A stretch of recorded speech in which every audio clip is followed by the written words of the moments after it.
Je viens régulièrement avec mes collègues évaluer avec les autorités la situation et voir ensemble les perspectives.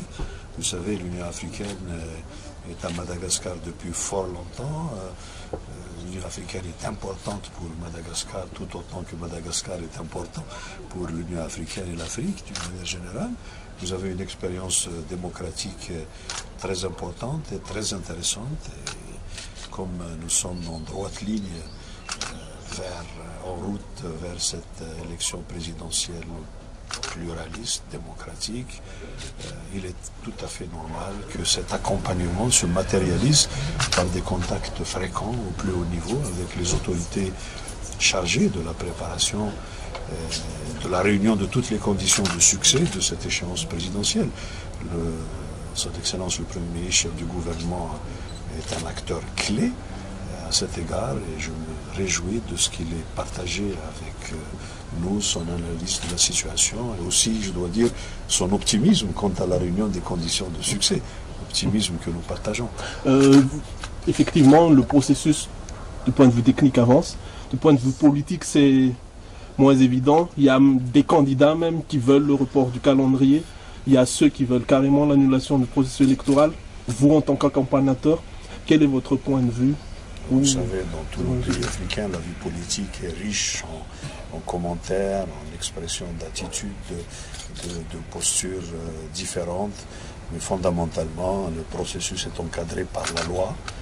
La loi doit être respectée en toutes circonstances.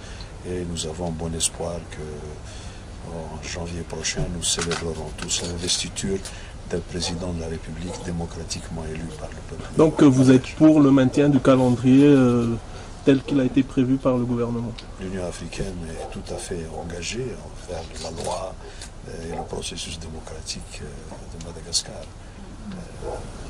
Nous sommes tout à fait conscients et convaincus qu'une échéance démocratique qui mobilise autant de candidats et certainement qui suscite autant d'intérêt et peut-être même d'enthousiasme de la part de la population, de la part du corps électoral, est une échéance démocratique qui mérite d'être encouragée, accompagnée et soutenue.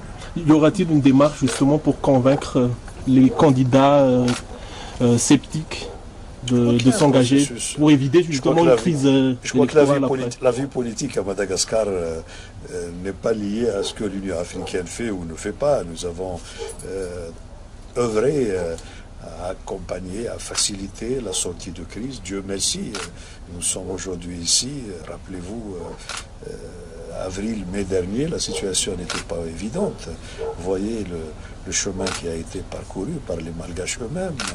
Et donc, nous avons bon espoir que tout le monde fera campagne, c'est légitime, et qu'au bout du compte, le peuple malgache aura un choix très très varié pour pouvoir choisir le futur président de la République. Et c'est cela, la démocratie. L'optimisme est de mise donc, ou bien...